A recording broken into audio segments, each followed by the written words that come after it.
என் லைஃப்ல இந்த மாதிரி ஒரு பெயின்ஃபுல்லான ஒரு சுச்சுவேஷன் நான் ஃபேஸ் பண்ணது கிடையாது. மனசு முழுக்க வலி வலி மட்டும்தான். இந்த சுற்றுப்பயணத்தில் என்னென்ன மக்கள் பார்க்க வராங்க, அதுக்கு ஒரே ஒரு காரணம் தான் அவங்க என் மேலே வச்சிருக்கிற அன்பும் பாசம்.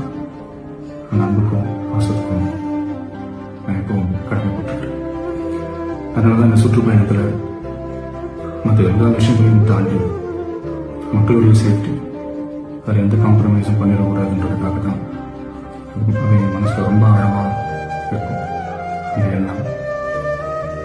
அதனால தான் இந்த அரசியல் காரணங்கள் எல்லாத்தையும் தவிர்த்துட்டு ஒதுக்கி வச்சுட்டு மக்களுடைய சேஃப்டி மட்டும் மைண்டில் வச்சுக்கிட்டு அதுக்கான இடங்களை சூஸ் பண்ணுறது, அதுக்கான இடங்களை பார்த்து பர்மிஷன் கேட்கறது, போலீஸ் டிபார்ட்மெண்ட்டில் அதை ரிக்வெஸ்ட் பண்ணி கேட்போம். ஆனால் நடக்கக்கூடாது நடந்துருச்சு.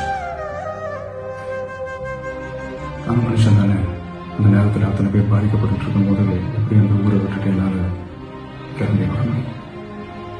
நான் திரும்ப போகணும்னு இருந்துச்சுன்னா அது ஒரு காரணம் காட்டி அந்த வேற சில பதட்டமான சுச்சுவேஷன்ஸ், வேற சில சம்பாவிதங்கள் அந்த மாதிரி எதுவும் நடந்துடக்கூடாதுன்றதுக்காக தான் நான் அவாய்ட் பண்ணேன். இந்த நேரத்தில் சொந்தங்களை இழந்து தவிக்கிற இத்தனை குடும்பங்களுக்கும் என்னுடைய ஆழ்ந்த இடங்களை தெரிவிச்சுக்கிறேன். தெரியும் என்ன சொன்னாலும் இது யாராவது எனக்கு தெரியும். ஹாஸ்பிட்டலில் ட்ரீட் பண்ணிட்டு இருக்கிற எல்லாருமே சீக்கிரமாக கியூர் ஆகி வரணுன்றது இந்த நேரத்தில் நான் வேண்டிக்கிறேன். கூடிய சீக்கிரமே எல்லாரையும் நான் சந்திக்கிறேன்.